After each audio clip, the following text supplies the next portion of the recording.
할렐루야. 2021년 8월 22일 주님께서 우리에게 다시 예배를 함께 대면으로 드릴 수 있도록 허락해 주심을 감사합니다. 좌우에 있는 분들과 잠시 눈빛으로 인사해 주실까요? 잘 오셨습니다.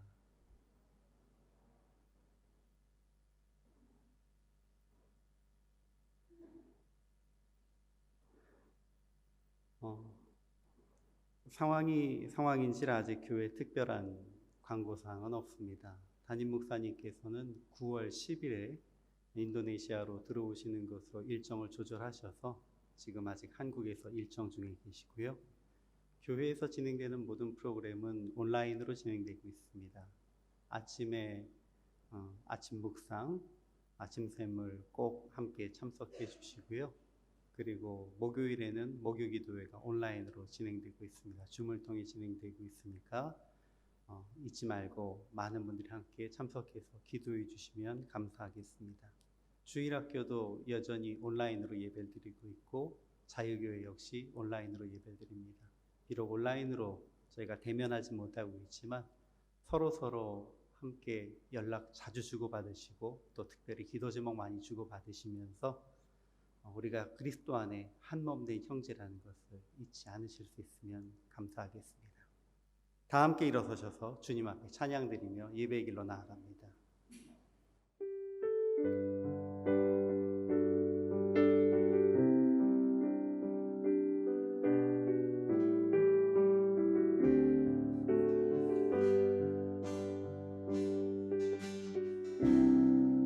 창조의 아버지 그 성리보리사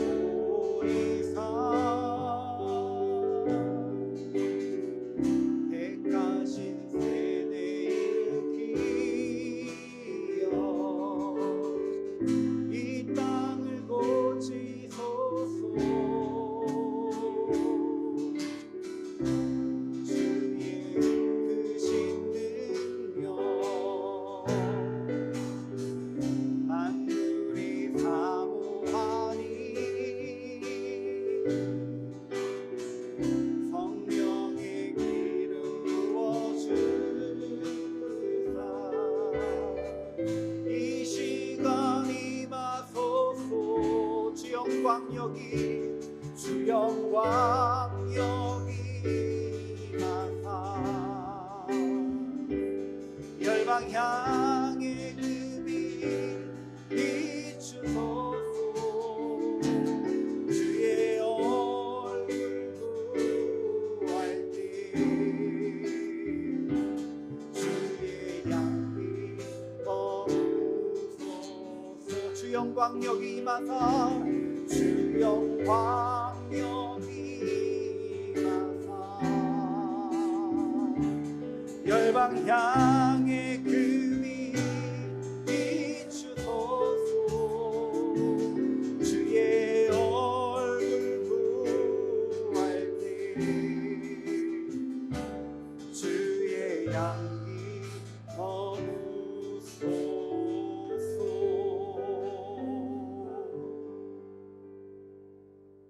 내 영혼아 여호와를 송축하라. 내 속에 있는 것들아 다 그의 거룩한 이름을 송축하라. 내 영혼아 여호와를 송축하며 그의 모든 은택을 잊지 말지어다. 주님, 우리가 주님을 찬양합니다. 각자의 있는 자리에서 주님을 찬양했지만 오늘 주님의 은혜로 이렇게 함께 모여 주님을 찬양할 수 있게 허락하심을 감사합니다. 우리가 각자의 있는 자리 속에서 주께서 우리를 돌보시고 입히시고 먹이시고 이끌어 주신 그 은혜를 정말로 뼈저리게 느끼고 고백했습니다. 그리고 오늘 이 자리에서 모여 우리가 찬양드리고 영광 돌릴 때에 주님, 우리가 기쁨으로 주님을 찬양드리오니 주여 우리의 찬양을 받아주시고 주님께서 홀로 영광 받으시고 우리 이 자리에 주님의 은혜를 넘치도록 채워 주시옵소서. 주께서 우리에게 주신 모든 은혜와 사랑을 기억하며 영광 돌리는 이 예배 시간 될 수 있도록 함께 하시고 우리의 예배를 받아줄 줄 믿사오며 오직 우리를 구원하신 예수 그리스도의 이름 받들고 기도드립니다. 아멘. 사도신경으로 신앙 고백드립니다. 나는 전능하신 아버지 하나님, 천지의 창조주를 믿습니다. 나는 그의 유일하신 아들 우리 주 예수 그리스도를 믿습니다. 그는 성령으로 잉태되어 동정녀 마리아에게서 나시고 본디오 빌라도에게 고난을 받아 십자가에 못 박혀 죽으시고 장사된 지 사흘 만에 죽은 자 가운데서 다시 살아나셨으며 하늘에 오르시어 전능하신 아버지 하나님 우편에 앉아 계시다가 거기로부터 살아있는 자와 죽은 자를 심판하러 오십니다. 나는 성령을 믿으며 거룩한 공교회와 성도의 교제와 죄를 용서받는 것과 몸의 부활과 영생을 믿습니다. 아멘.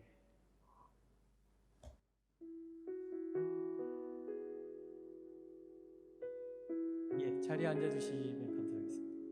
예, 오랜만입니다. 예, 반갑습니다. 반갑습니다. 예, 저 한 가지 질문을 드리고 싶습니다. 우리를 창조하신 분이 누구시죠? 예, 하나님이십니다. 하나님께서 우리를 만드시고 우리를 창조하셨습니다.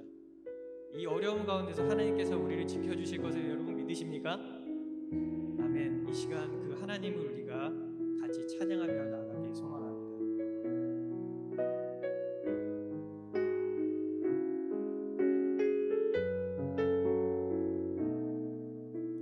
하나님은 너를 만드신 분, 하나님은 너를 만드신 분, 너를 가장 많이 알고 계시며 하나님은 너를 만드신 분, 너를 가장 이해하신단다. 하나님은 너를 지키시는 분, 너를 절대 포기하지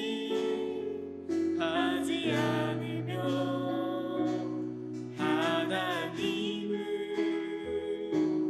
너를 지키시는 분, 너를 쉬지 않고 지켜보신단다. 그의 생각 셀 수 없고 그의 잠이 불등하며 그의 성실 날마다 새롭고 그의 사랑 끝이 없단다. 한 번 더. 하나님은 여러분을 원하시는 분이십니다. 이 세상 그 무엇 그 누구보다 하나님은 너를 원하시는 분, 너와 같이 있고 싶어 하신단다. 하나님은 우리를 인도하시는 분,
그의 잠이 무궁하며 그의 성실 날마다 새롭고 그의 사랑 끝이 없단다. 예배합니다. 찬양합니다. 주님만 날 다스리소서.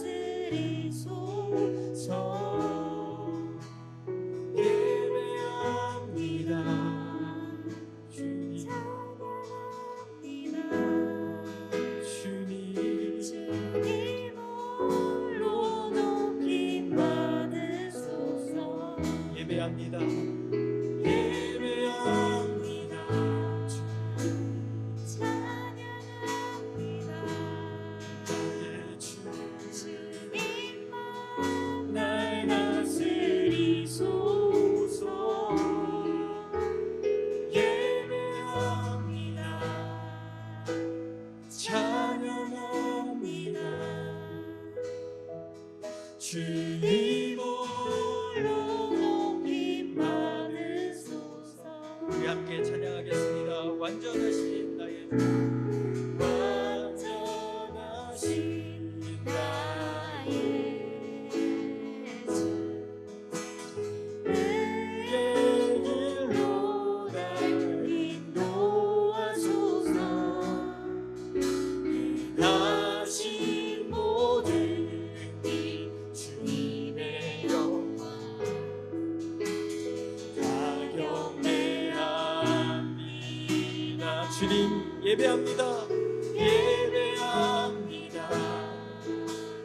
찬양합니다.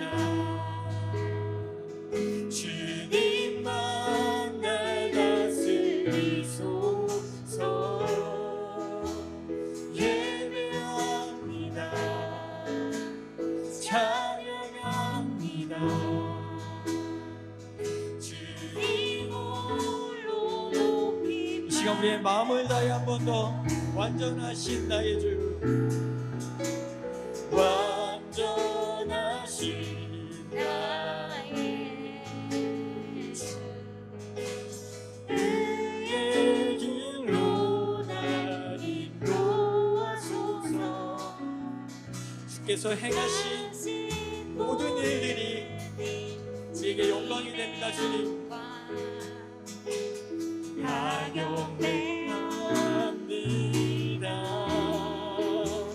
예배합니다. 찬양합니다. 주님만 날 다스리소서. 예배합니다. 찬양합니다. 주님 홀로 높임 받으소서. 예배합니다. 예배합니다. 찬양합니다. 주님만 날 다스리소서. 예배합니다. 찬양합니다. 주님 홀로 높임 받으소서. 내 목소리로 예배합니다. 찬양합니다. 주님만 날 다스리소서. 예배합니다. 찬양합니다. 주님 홀로 높임 받으소서. 이 시간 우리 찬양을 기도로 받고 주님 앞에 기도하며 나가길 소망합니다. 이 어려운 상황과 환경 가운데서 우리를 지키시고 우리를 창조하시고 우리를 다스려 주시는 주님 앞에 기도로 나아가기 원합니다. 주님 우리의 삶을 다스려 주시옵소서.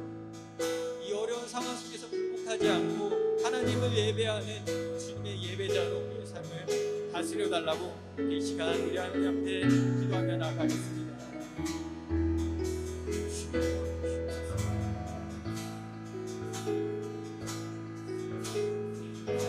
예배를 시키고 우리의 삶을 주님께서 인도하시고 역사해 주시옵소서.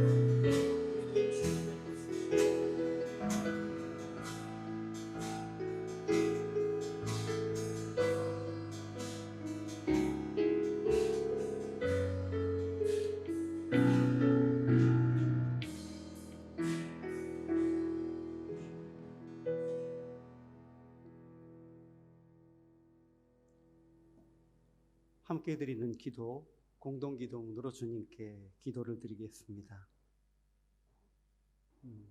함께 읽어가시면서 기도드리겠습니다. 감사와 영광의 기도를 드립니다. 주님, 온 세상을 지으시며 다스리시고 보호하시는 주님의 주권과 능력과 사랑을 찬양드립니다. 우리가 주님의 영광의 높이를, 그 사랑의 넓이와 깊이를 어찌 다 안다 할 수 있겠습니까? 온 우주보다 넓은 주님의 사랑과 지혜는 우리로서는 도무지 안다 할 수 없습니다. 우리에게 만 개의 입으로 주를 찬양한다 해도 주님께는 언제나 부족할 뿐 충분하지 못합니다. 그래도 우리가 주님을 높이며 영광을 올려드리오니 우리의 찬양과 영광을 받아 주시옵소서. 회개와 용서를 구하는 기도를 드립니다. 주님, 우리는 죄인입니다. 주님을 믿는다 하면서도 그렇게 살지 못하는 가련한 자들입니다. 고의로 혹은 알지도 못한 채 짓는 죄들이 많아 일일이 다 고할 수 없습니다. 우리를 용서해 주시옵소서. 생각과 말과 행동으로 지은 모든 죄를 십자가의 보혈로 깨끗이 씻어 주옵소서. 마귀는 죄를 가지고 우리를 참소하지만 주님은 우리를 자녀로 삼아 주심을 믿습니다. 우리를 용서하시고 새롭게 고쳐주시어 주님의 자녀됨의 기쁨을 회복하게 하옵소서. 우리가 속한 공동체를 위한 기도를 드립니다. 주님, 우리의 가정, 사회, 국가, 그리고 교회에 속히 하나님의 나라가 임하게 하옵소서. 땅에서의 소란함을 속히 잠재워 주시고 진리와 의와 평화가 임하게 하옵소서. 에덴 동산에 두셨던 그 평화와 기쁨을 회복하게 하옵소서. 하나님을 높이고 이웃을 사랑하며 서로를 소중히 여기고 고마워하는 참된 공동체를 이루게 하옵소서. 특별히 병든 자, 가난한 자, 실패한 자, 외로움과 고독에 빠져 있는 자들을 돌보아 주시고 속히 치유와 회복의 은혜를 베풀어 주옵소서. 결단과 헌신을 위한 기도를 드립니다. 주님, 우리는 주님의 제자입니다. 우리에게 성령의 지혜와 능력을 충만하게 하시어 생명의 세계를 세우는 역사를 주님의 이름으로 행할 수 있게 하옵소서. 마땅히 감당해야 할 희생과 섬김의 십자가를 외면하지 않게 하시고 주님이 그러신 것처럼 우리도 그 십자가를 감사와 기쁨으로 여길 수 있도록 우리의 생각을 바꾸어 주옵소서. 우리가 사는 이 세상이 우리로 인해 조금이라도 더 살기 좋은 세상이 되도록 우리를 사용해 주시옵소서. 말씀을 위한 기도를 드리겠습니다. 주님, 이제 말씀을 듣겠습니다. 주님의 말씀이 우리에게 생명이 됨을 믿습니다. 우리의 귀를 열어주시어 말씀으로 우리가 다시 살아나게 하시고 말씀대로 살아갈 수 있는 힘도 함께 허락해 주시옵소서. 주님께서 우리의 기도를 들으시며 주님의 영광을 위하여 행하실 것을 믿고 감사하오며 예수님의 이름으로 기도하옵나이다. 아멘. 김준희 권사님 나오셔서 특성으로 하나님께 영광 돌리시겠습니다.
귀한 찬양 감사드립니다. 함께 말씀 봉독하시겠습니다. 창세기 18장 20절로 33절까지의 말씀입니다. 구약성경 창세기 18장 20절로 33절까지의 말씀입니다. 제가 봉독해 올리겠습니다. 여호와께서 또 이르시되 소돔과 고모라에 대한 부르짖음이 크고 그 죄악이 심히 무거우니 내가 이제 내려가서 그 모든 행한 것이 과연 내게 들린 부르짖음과 같은지 그렇지 않은지 내가 보고 알려하노라. 그 사람들이 거기서 떠나 소돔으로 향하여 가고 아브라함은 여호와 앞에 그대로 섰더니 아브라함이 가까이 나아가 이르되 주께서 의인을 악인과 함께 멸하려 하시나이까? 그 성 중에 의인 50명이 있을지라도 주께서 이곳을 멸하시고 그 50의인을 위하여 용서하지 아니하시리이까? 주께서 이같이 하사 의인을 악인과 함께 죽이심은 부당하오며 의인과 악인을 같이 하심도 부당하니이다. 세상을 심판하시는 이가 정의를 행하실 것이 아니니까. 여호와께서 이르시되 내가 만일 소돔 성읍 가운데에서 의인 50명을 찾으면 그들을 위하여 온 지역을 용서하리라. 아브라함이 대답하여 이르되 나는 티끌이나 재와 같사오나 감히 죽게 하려나이다.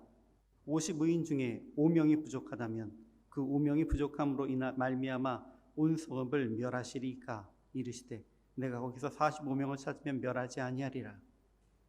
아브라함이 또 아뢰어 이르되 거기서 40명을 찾으시면 어찌하려 하시나이까? 이르시되 40명으로 말미암아 멸하지 아니하리라. 아브라함이 이르되 내 주여 노하지 마시옵고 말씀하게 하옵소서. 거기서 30명을 찾으시면 어찌하려 하시나이까? 이르시되 내가 거기서 30명을 찾으면 그리하지 아니하리라. 아브라함이 또 이르되 내가 감히 내 주께 아뢰나이다. 거기서 20명을 찾으시면 어찌하려 하시나이까? 이르시되 내가 20명으로 말미암아 그리하지 아니하리라. 아브라함이 또 이르되 주는 노하지 마옵소서. 내가 이번만 더 아뢰리이다. 거기서 10명을 찾으시면 어찌하려 하시나이까? 이르시되 내가 10명으로 말미암아 멸하지 아니하리라. 여호와께서 아브라함과 말씀을 마치시고 가시니 아브라함도 자기 곳으로 돌아갔더라. 아멘. 할렐루야. 2달 만에 뵙는 거죠. 현장에서 예배 드리는 거는요. 저는 예배가 멈추어지기 전에 잠깐 한국을 갔었기 때문에 거의 3달 만에 여러분들을 뵙는 것 같습니다. 건강하신가요? 얼굴들이 많이 수척해지신 분도 계시고 또 어떤 분들은 관리가 안 되신 분들도 계십니다. 제가 그 중에 하나인데 관리가 안 돼서 좀 얼굴이 부었고 지난 1년 반 동안 예배가 정상적으로 진행되지 못하고 멈추었다가 진행이 되었다가 하고 있고요. 최근에도 벌써 2달 동안 예배를 드리지 못했습니다. 그동안 여기에 모이신 모든 분들 현장 예배를 그리워하셨을 줄 믿습니다. 어제 카톡방에서도 보니까 우리가 이 교회를, 이 재단을 지켜야 합니다라고 하면서 서로 격려하시고 응원하시는 모습이 너무나 감사했습니다. 그런데 당연한 질문 한 가지 좀 드릴게요. 왜 현장에서 예배같이 드리고 싶으셨어요? 당연한 질문이라고 말씀을 드렸습니다. 당연한 답들이 나올 것 같습니다. 우리가 함께 예배드리고 하나님께 영광 돌리고 주님 안에 성도들을 교제하고 뭐 이런 이야기들이 당연히 나올 것입니다. 그런데 모든 분들이 그러진 않으실 거예요. 진정 하나님께 드리는 예배가 멈춘 것이 안타까웠던 분들도 있으시겠지만 일부에서는 사람들 못 만나는 게 아쉽고 그리워서 그랬던 분들도 계시긴 할 것 같습니다. 이렇든 저렇든 우리가 함께 모여서 기도하고 예배드릴 수 있는 은혜를 허락하신 것은 너무나 감사한 일이고요. 우리가 아직까지 신앙이 성숙하지 못했다 할지라도 함께 모여서 예배드릴 때에 이렇게 우리가 서로를 격려하고 위로하면서 함께 이끌어갈 수 있는 이런 기회를 허락하심은 너무나 기쁨입니다. 예배는 우리에게 의무이고 또한 기쁨입니다. 그런데 사실은 삶의 현장에서 드리는 우리의 삶의 예배도 이곳에서 드리는 대면 예배만큼 귀하고 소중한 예배입니다. 그리고 우리가 사실은 대면 예배로 교회에 모이지 못하기 때문에 우리 삶의 현장 속에서 내가 주님의 말씀을 실천하고 주님의 의를 실천하는 그 예배에 더 집중해야 하는 것이 사실인데요. 그렇지 않겠습니까? 그런데 우리의 삶을 돌아보면 모이는 예배가 좀 어렵다 보니 내 삶 속에서 의를 행하고 삶의 현장 속에서 드리는 예배마저도 흐지부지해지고 있는 모습을 오히려 볼 수가 있습니다. 아이러니하죠. 분명히 예수님께서 우리에게 말씀하실 때는 너희가 삶 속에서 산제사로 너희 예배를 드리라고도 말씀하셨는데 모이지 못하니까 그마저도 조금 게을러지고 혹은 흐지부지해지고 간절함이 약해지는 이런 모습이 있습니다. 그래서일까요? 많은 분들이 우리가 삶의 현장에서 예배 드리는 것을 못 드리게 하는 것은 아님에도 불구하고 예배를 드리지 못하게 하는 이 현실 속에서 많은 분들이 불평하시고 그 불평이 때로는 원망이 되고 또 그 원망을 지나서 분노까지 나가는 부분을 종종 볼 수 있었습니다. 사실 지금 한국에 있는 대다수의 교회들 또 인도네시아에 있는 모든 교회들 다 비대면 예배에 대한 조치를 잘 따르고 있습니다. 정부에서 모이지 말라고 하면 모이지 않고 있고요. 또 최소한의 인원만 하라고 하면 최소한의 인원만 하고 있습니다. 그것이 불합리하든 혹은 악의적인 어떤 부분이 있든 다 그것을 감내하고 저희는 예배를 드리고 있거나 아니면 대면을 포기하고 있습니다. 그런데 좀 전에도 말씀드렸듯이 교회가 그렇게 예배를 비대면으로 드리는 것과 관계없이 성도들의 마음속에는 안타까움이 있는 것은 사실입니다. 그런데 그 안타까움이 때로는 불평이 되고요. 또 불평이 원망이 되고 원망이 분노까지 변화된 부분을 많이 볼 수 있었습니다. 분노의 대상은 다양하지요. 근데 제일 많은 대상은 어쨌든 정부더라고요. 왜냐하면 어쨌든 그것을 통제하는 것이 정부기관이니까요. 그래서 그런 불평이 참 많은 것을 보았습니다. 그러면서 이제 한 발 더 나아가는 것은 이 시대가 악하다라는 얘기까지 나가는 겁니다. 시대가 악하다. 악한 모든 정치적인 표현들도 있겠습니다만 어쨌든 그 모든 것들은 넘겨두고요. 악한 시대 속에서 교회가 핍박받고 있다라고 하는 이야기를 하면서 우리는 분노를 표출하는 모습까지 많이 볼 수가 있습니다. 지금 시대가 악한 시대이냐? 악하죠. 그것은 저희가 두말할 필요 없을 것 같습니다. 하나님을 두려워하지 않고 하나님의 말씀의 능력이 발휘되지 못하도록 막으려고 하고 주님의 올바른 뜻이 실현되지 못하도록 막으려고 하는 많은 악한 이들이 있는 것이 사실입니다. 시대가 사악한 것은 맞습니다. 그런데요, 우리가 역사 속에서 살펴본다면 시대가 악한 것만을 기준으로 삼는다면 지금 우리가 살고 있는 이 시대도 악하지만 역사 속에 더 악한 시대가 훨씬 많았습니다. 흔히 얘기하는 성적 타락 얘기하시는데요. 지금 이 시대에 성적으로 많이 타락했죠. 그런데 고대의 로마와 그리스와 그 이전의 사회들에 대해 기록되어 있는 모든 기록은요, 그때 당시 얼마나 성적으로 타락했었는지를 이야기하고 있습니다. 심지어 성경의 출애굽기 안에서도요, 출애굽기 레위기에 보시면 하나님께서 금하신 것에 뭐가 있죠? 남색하는 자, 여색하는 자에 대한 얘기 이미 그때도 있습니다. 심지어 짐승들과 관계 갖는 것도 금하고 그런 자들은 죽여야 된다는 얘기까지 있습니다. 왜 그게 거기 들어있을까요? 그 시대에 그런 것들이 이미 만연해 있었다는 얘기입니다. 지금은 우리가 인권 유린이라는 것에 대해서 말하면서 폭압을 행하는 이들에 대해서 비판을 할 수 있는데요. 고대에는 인권이라는 것 자체가 없었습니다. 그러니까 우리가 얘기하는 지금 우리가 이야기하고 있는 악하다라는 기준으로만 본다면 이 시대보다 더 악한 시대들은 많았습니다. 역사와 성경을 분명히 밝히는 것은 지금보다 더 악하다 혹은 덜 악하다라는 걸 뭐 약간 구분할 수 있을지 몰라도 근본적으로 타락한 인간은 변하지 않았습니다. 악합니다. 그럼에도 불구하고 하나님께서는 노아의 홍수 이후에 다시금 심판하는 것을 지금까지 참고 계십니다.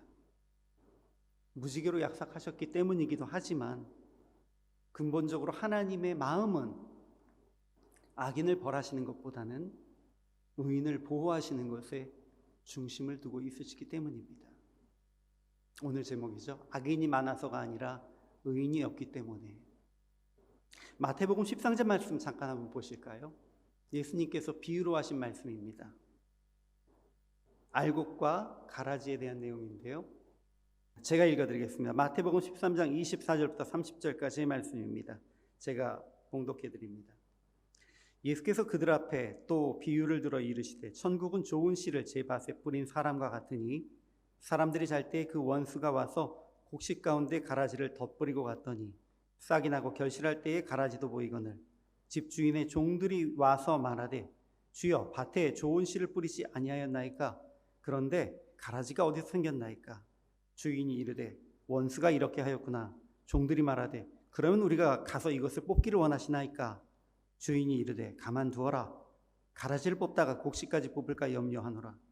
둘 다 추수 때까지 함께 자라게 두라. 추수 때에 내가 추수꾼들에게 말하기를 가라지는 먼저 거두어 불사르게 단으로 묶고 곡식은 모아 내 곳간에 넣으라 하리라. 여러분이 알곡과 쭉정이, 알곡과 가라지의 비유는 너무나 잘 아시는 비유입니다. 밭에 좋은 씨를 뿌린 주인의 밭에 원수가 밤에 와서 가라지를 뿌리고 갔습니다. 종들은 좋은 알곡 사이에 자라나는 가라지를 뽑아내야 한다고 주인에게 건의합니다. 농사를 짓는 사람의 입장에선 그게 당연할 것 같습니다. 농업적인 입장에서는요. 그런데 주인은 가라지를 지키려고가 아니고 알곡을 보호하기 위해서 추수할 때까지 기다리려고 합니다. 놔두어라. 그 밭에 가라지와 악한 이들이 함께 있지만 그 밭이 다 뽑히지 않는 이유는 무엇 때문이었습니까? 가라지가 악하지 않기 때문이 아닙니다. 알곡들을 보호하기 위해서다라고 기록되어 있습니다. 아마도 가라지가 더 많아졌겠죠. 우리가 농사를 짓다 보면 다 아시다시피 피 뽑지 않으면 피가 그 벼보다 더 많아지지 않겠습니까? 당연한 것입니다. 농부들이라면 이런 내용을 도저히 이해할 수 없습니다. 다소간 알곡이 좀 뽑히더라도 피를 뽑아줘야 마지막에 결실을 좋은 그 추수를 할 수 있는 것 아니겠습니까? 결국은 예수님께서 말씀하신 것은 농사의 원리를 얘기하고 계신 게 아니라는 것입니다. 예수님께서 말씀하신 것은 이 세상을 향한 하나님의 시각을 이야기하시는 겁니다. 이 세상이 심판받지 않는 이유는 선한 사람들이 많기 때문인가요? 아닙니다. 악인들이 더 많을 수 있습니다. 그러나 최소한의 선한 사람들이 이 땅에 있기 때문에 주님께서는 이 땅을 심판하지 않고 유지하고 계신 것입니다. 태초에 하나님께서는 좋은 씨를 땅에 뿌리셨죠. 아담과 하와를 에덴 동산에 심으셨습니다. 그들을 통해서 하나님의 나라가 확장되길 원하셨습니다. 그런데 사탄, 뱀이 와서 유혹했고요. 그곳에 가라지를 뿌렸습니다. 결국 가라지와 알곡이 하나님이 창조하신 세상 안에 함께 있게 되었는데 하나님은 알곡을 보호하기 위해서 가라지도 심판의 때까지 그냥 두시기로 작정하셨습니다. 사람의 생각하고는 좀 다릅니다. 이것이 하나님의 원리였습니다. 아까도 얘기했듯이 그래도 알곡보다 가라지보다 알곡이 많으니까 그러신 거 아니에요? 라고 생각하실 수 있습니다. 이것 역시 사람의 계산법입니다. 그래도 더 많은 쪽을 우세하게 두어야 하는 것이 아니냐. 여기에 대해서 오늘 우리가 보았던 창세기의 말씀을 통해 보려고 합니다. 여러분, 만약에 소돔과 고모라의 10명의 의인이 있어서 하나님이 약속하신 대로 소돔과 고모라가 멸망되지 않았다면 이유는 무엇입니까? 10명의 선한 사람이 있었기 때문입니다. 그럼 다시 한번 이 질문을 돌려서 말씀드립니다. 소돔과 고모라가 멸망한 것은 악인이 많기 때문입니까? 아니면 소수의 의인이 없기 때문입니까? 우리는 지금까지 타락한 사람들이 많았던 이 시대는 심판받아 마땅하다라는 시각을 가지고 있었는데 하나님의 시각은 전혀 다르다는 것입니다. 세상은 원래 악해. 세상에는 악하고 더러운 것들만 가득한 것이야. 그 안에는 나의 말씀을 듣고 따르는 이들보다는 악하게 행동하고 살아가는 이들이 더 많아. 그러나 이 세상이 유지될 수 있는 이유는 10명의 의인이 있기 때문이야. 소돔과 고모라가 멸망하지 않을 수 있었던 이유는 그렇다면 의인이 있기 때문이고요. 소돔과 고모라가 멸망해야 했던 이유는 악인이 많아서가 아니라 의인이 아주 적은 숫자의 의인이 없었기 때문입니다. 자, 우리가 한번 산수 시간을 한번 가져보도록 하겠습니다. 아브라함이 하나님과 대화하면서 허락받은 소돔과 고모라에 멸망시키지 않을 수 있는 숫자의 정도가 의인 10명이라고 말씀하셨습니다. 자, 이제 퍼센티지를 들어가야 될 것 같아요.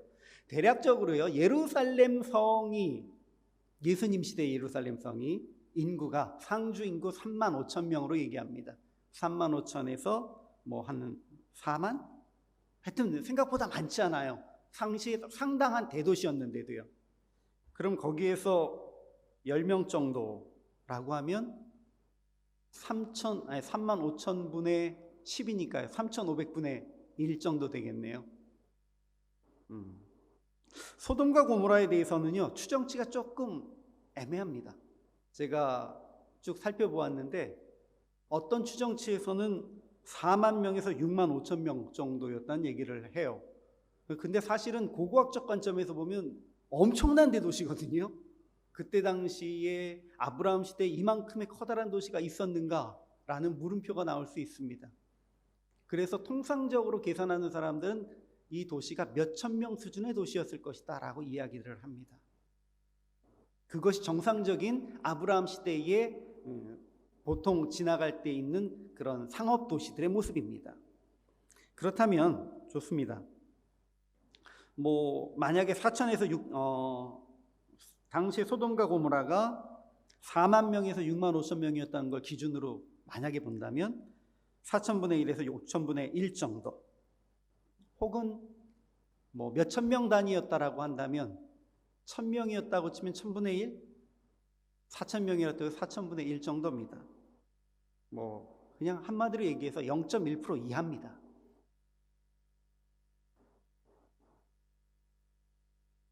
(0.1% 이하의 의인이 있으면 멸망하지 않을 도시가 멸망했습니다. 자, 여러분, 한국은 어떠실 것 같습니까? 지금 한국에다가 요거 계산을 해보면 몇 명 정도 나올까요? 몇만 명 정도 나올 것 같습니다. 기준이 몇만 명 정도의 의인. 하나님 보시기에 참 합당해서 정말 이 대한민국을 내가 지켜줘야지 라고 할 만큼 의로운 몇만 명. 자, 그 몇만 명 중에 우리는 포함되고 있습니까? 대한민국에 하나님 믿는다고 하는 사람 통계적으로 잡힌 인원만 2천만 명 가까이 됩니다. 자신 있게 저는 그 한 몇만 명 안에 들어갈 수 있습니다 라고 하실 수 있겠습니까? 여러분들 중에는 분명히 있으실 거예요. 그런데 저는 저 자신이 제가 그만큼 의인입니다라고 말하긴 쉽지 않더라고요.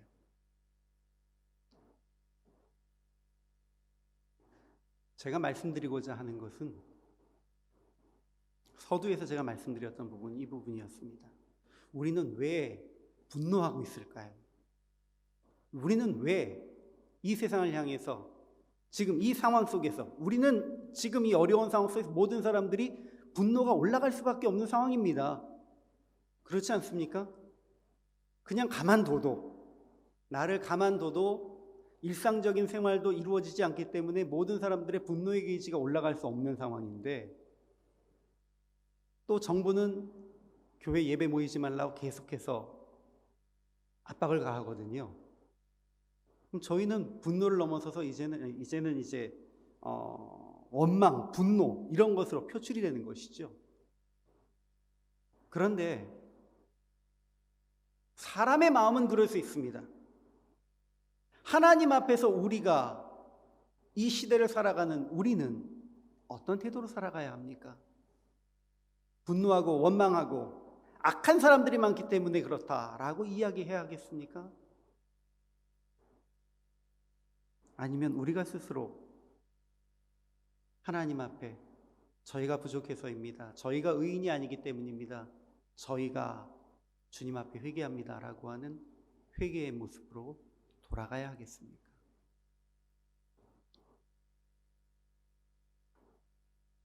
사실 2달 만에 모이는 첫 예배에서 고민이 많았습니다. 여러분들께 참 수고하셨습니다. 힘내십시오. 주님께서 위로하십니다라고 하는 그런 말씀을 전하는 것이 더 맞을 것 같았는데, 제 마음속에 하나님께서 자꾸 이런 부담을 주셨습니다. 우리가 지금 이 시대에 어떻게 살아가야 할지 분노하실 수 있습니다. 그런데요, 우리가 분노하는 게 정말 맞는지, 하나님의 말씀은 어떻게 말씀하시는지 고민해 보았습니다.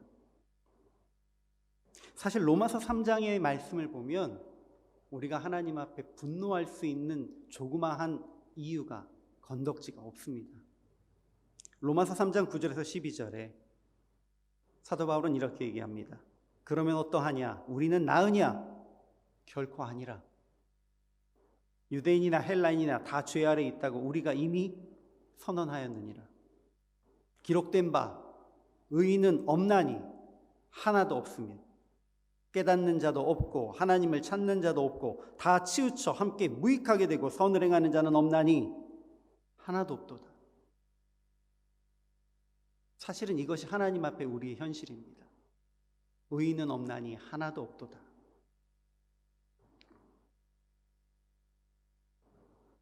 사실 이 말씀을 보면요, 아브라함이 하나님 앞에 저기 의인 50명이 있으면, 의인 10명이 있으면 이 얘기한 것도 사실 합당치 않은 요청이었습니다. 하나님 앞에서 의인은 하나도 없습니다. 이 말인즉슨 하나님 앞에 10명의 의인이 있으면 살려주시겠습니까? 라고 부탁드리는 아브라함도 의인은 아니었다는 것입니다. 하나님께서 그를 의롭다고 칭하시긴 하셨습니다. 그가 하나님 가운데 순종하는 것을 보고 의롭다고 칭하시긴 하셨으나 아브라함의 삶이 순수하게 우리가 볼 때 의로운 삶이었습니까? 그도 아니었다는 것입니다.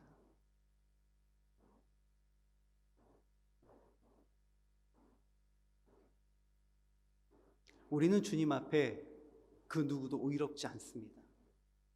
그런데 하나님께서 우리를 의인이라고 칭하신 것입니다.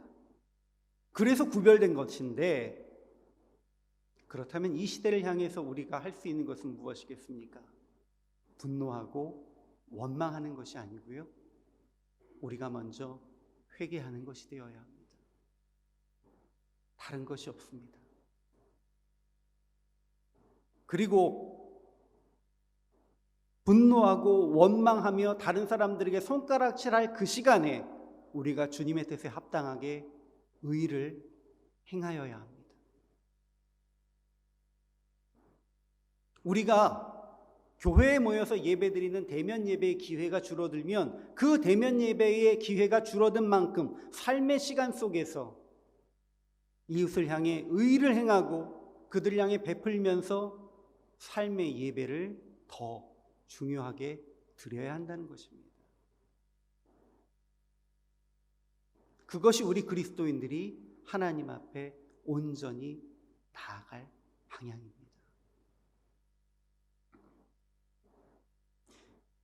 여러분, 선한 사마리아인의 비유 기억하시죠? 선한 사마리아인의 비유, 선하다, 이 말 다른 말로 얘기하면 의롭다는 겁니다. 사마리아인이 의롭다는 겁니다. 앞서 나갔던 세 사람이 누구였죠? 제사장, 레위인, 이런 사람들입니다. 유대인들. 그 사람들이 왜 그냥 지나갔는지 아십니까?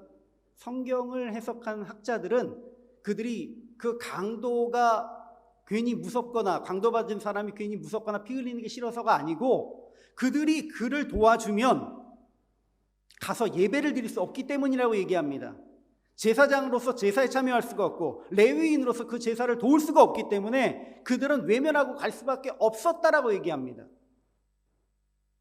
그런데 예수님께서는 그들이 하나님께 예배 드리기 위해, 하나님께 제사 드리기 위해서 외면하고 간 것임에도 불구하고, 그거 아셨을 거 아닙니까? 그럼에도 불구하고 그 사람들보다 어려운 가운데 있는 그 강도 맞은 사람을 도와준 사마리아가 더 의롭다라고 얘기하셨다는 것입니다.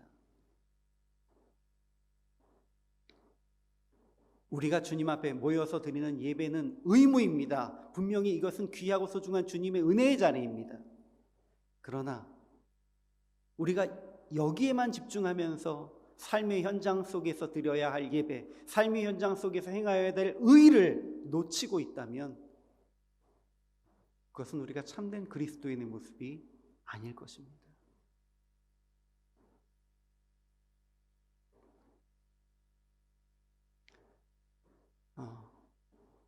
위드 코로나라는 얘기가 요새 많이 나오고 있습니다. 영국에서부터 시작됐고, 인도네시아도 위드 코로나 하겠다고 얘기하고 있고요. 한국도 결국 위드 코로나 얘기를 하고 있습니다. 코로나가 좋아서 함께 살겠다고 그러는 건가요? 아니지 않습니까? 코로나, 지금까지 2년 동안 우리를 괴롭혀왔던 우리 입장에서 보면 악한이죠. 악한 악당과 같은 그 바이러스와 함께 살겠다라고 선언하는 것입니다. 왜요? 그 바이러스에 얽매이다 보니까 우리의 삶이 엉망이 되었다는 것입니다. 그 바이러스에 얽매이다 보니까 우리가 할 일도 못하고 있다는 것입니다. 그러니까 이제 백신 맞고 병에 안 걸리는 건 아니겠지만 이겨냅시다, 싸웁시다 라고 하는 것입니다. 악인이 많아서가 아니라 의인이 없기 때문이라면 우리는 어떻게 해야 됩니까? 악인을 다 뽑아내야 됩니까? 악인을 향해서 그들을 제거하기 위해서 그들과 투쟁해서 싸워야 되겠습니까? 그것은 하나님께 달린 몫입니다. 우리가 해야 될 것은 무엇입니까? 그들과 함께 살면서 그들 가운데 우리가 의로움을 실천하는 것입니다.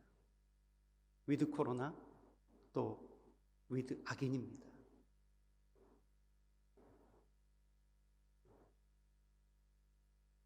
여러분 수고 많으셨습니다. 정말 수고 많으셨습니다. 듣기로는 많은 분들이 코로나로 이미 고생을 하셨다고 들었고요. 코로나가 아니어도 경제적으로 어려운 가운데 아직도 계시고요. 일상생활조차 많은 제약이 있는 것이 사실입니다. 여러분 수고 많으셨습니다. 그러나 주님께서 지켜주셨기에 우리가 이 자리에 다시 모였습니다. 그리고 이제 우리가 주님 앞에서 정말 의로운 자, 믿는 자라면 악한 자를 탓하고 악한 자를 원망하고 그들에게 분노하는 것보다는 우리가 먼저 잘못했다고 회개하고 우리가 이 세상 속에서 의로운 자로 살아갈 수 있는 방법을 먼저 고민하는 것이 필요하겠습니다. 여러분, 그리고 대면 예배에 참석하지 못하게 될 때에는 우리가 그보다 더 삶의 현장 속에 있는 예배에 집중할 수 있길 원합니다. 하나님 앞에 나와서 예배드리지 못한다면 그 시간을 더 어렵고 힘든 이들을 위해서 사용하실 수 있길 소망합니다. 예수님의 비유 한 가지로 오늘 말씀을 마무리하겠습니다. 예수님께서 마지막 심판하실 때의 비유를 하시면서 양과 염소를 구별하셨죠. 한쪽으로는 양을 세우시고 한쪽으로는 염소를 세우셨습니다. 그때 양들을 향해서 칭찬하시고 염소를 향해서 그들을 책망하셨던 내용이 무엇입니까?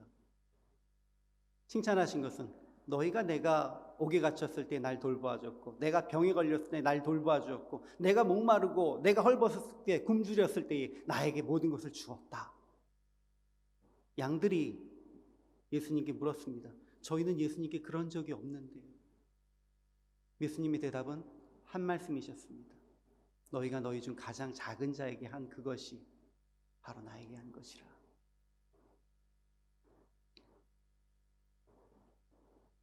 하나님을 사랑하고 이웃을 사랑하는 그 두 말씀이 예수님의 이 비유 속에서 하나로 합쳐져 있습니다. 우리가 삶의 현장 속에서 의로운 자로 정말 힘들고 어려운 가장 약한 자 한 사람을 돕는 것이 진정 주님을 돕는 것이고 주님께 예배하는 것입니다. 그런 그리스도인들이 이 땅에 있을 때에 비록 적은 숫자라도 하나님께서는 우리를 지켜주실 것입니다. 그런 그리스도인들로 가득한 우리 참빛교회를 통해서 자카르타가 회복될 것이고 인도네시아가 회복될 것이고 또 세계 열방이 회복될 줄 믿습니다. 기도드리겠습니다.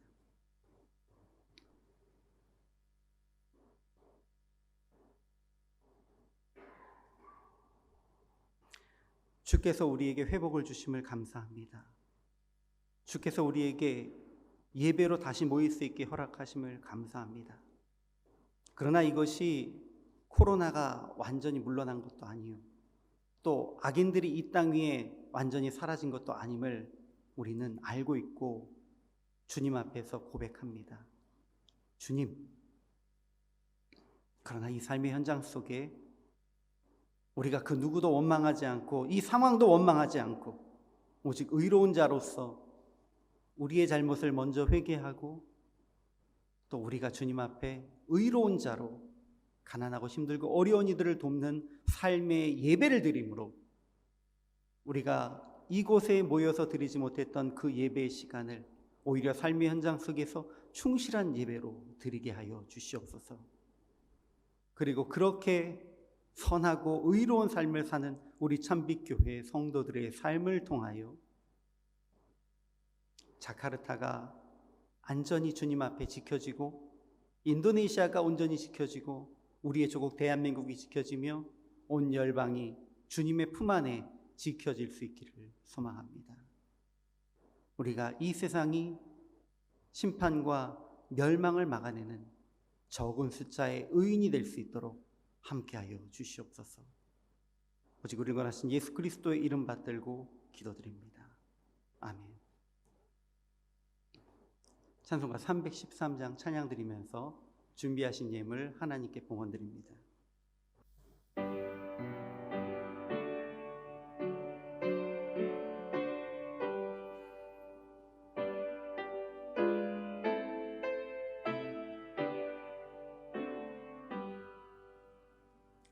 나의 생명 드리니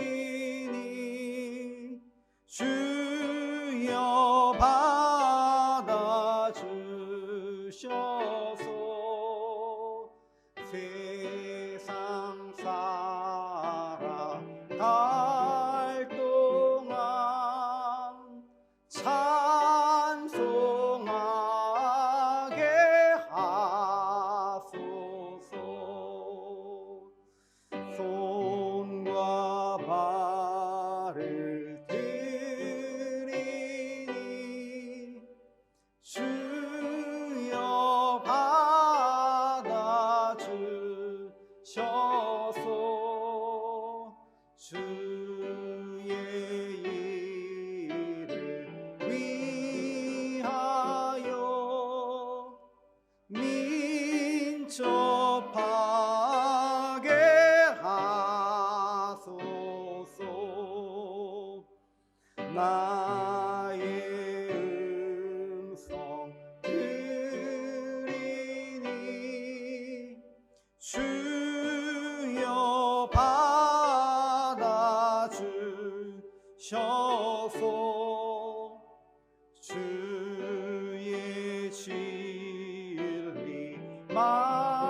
말씀만 전파하게 하소서. 나의 보화 드리니 주여 받아주셔서. 하늘나라 위하여 주 뜻대로 쓰소서. 나의 시간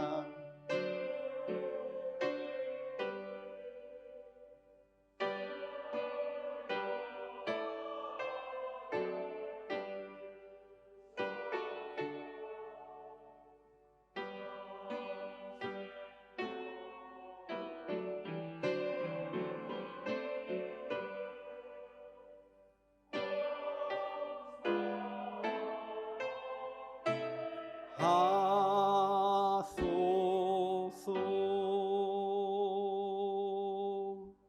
기도드립니다.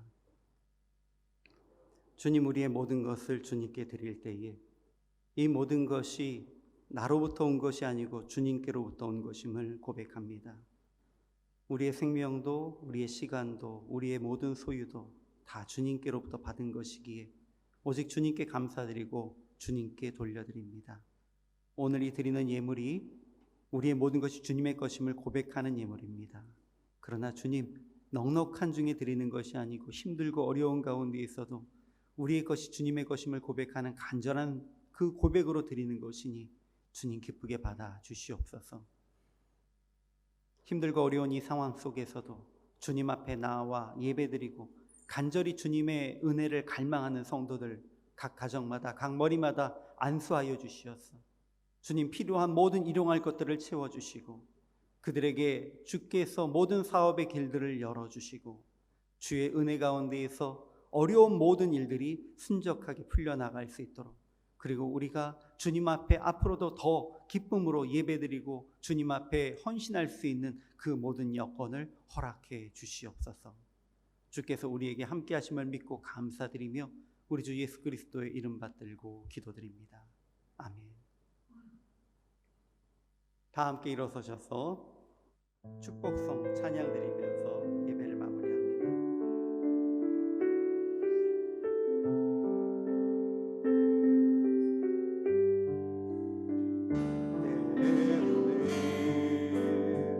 너의 앞에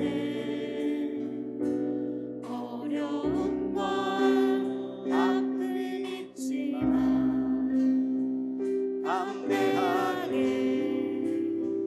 주를 바라보는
옆에 있는 분들에게 당신의 삶을 통해 하나님께서 영광 받으시길 소망합니다라고 잠시 인사해 주십시오. 당신의 삶을 통해 하나님께서 영광 받으시길 소망합니다.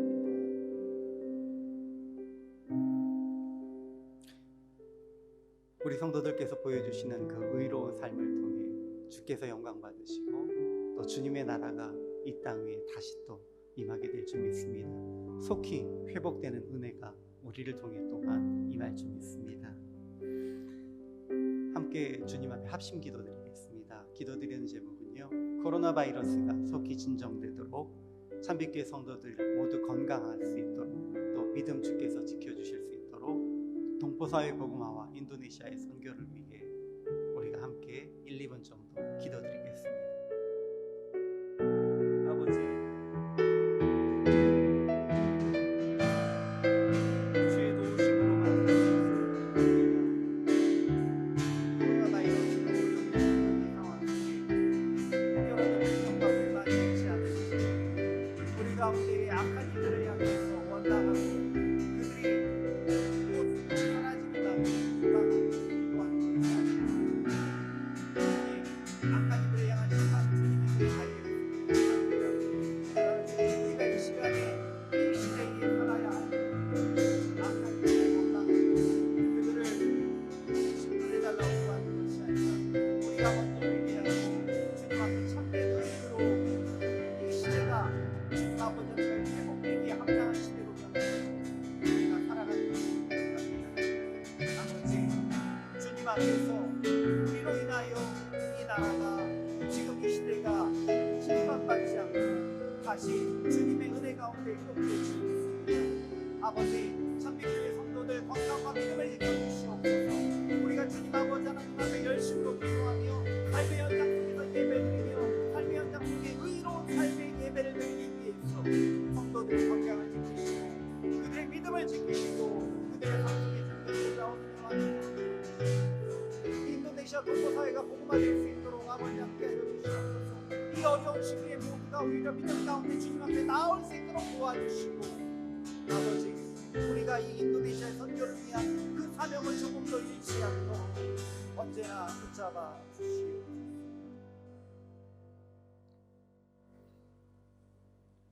지금은 우리를 원하신 우리 주 예수 그리스도의 무한하신 은혜와 아버지 하나님의 극진하신 사랑하심과 우리를 인도하시고 능력 주시고 동행하시는 성령의 역사하심이 이제 주님 앞에서 세상은 악하나 우리는 주님 앞에 의를 행하며 우리는 주님 앞에 의인이 되어 정말로 주께서 우리를 통하여 세상의 멸망을 늦추시고 회복시키시는 놀라운 기적이 일어날 수 있도록 그런 합당한 삶을 살기를 작정하는 우리 참빛교회 성도들 머리머리 위에와 또 주님 앞에 믿음의 바른 길을 가며 의인이 되기를 소망하는 모든 믿음의 사람들, 또 세계 열방 가운데에서 이 땅 위에 주님의 천국, 주님의 나라가 도래할 수 있도록 의인의 삶을 살아가는 모든 믿음의 백성들 머리머리 위에 지금부터 영원까지 함께 있을지어다.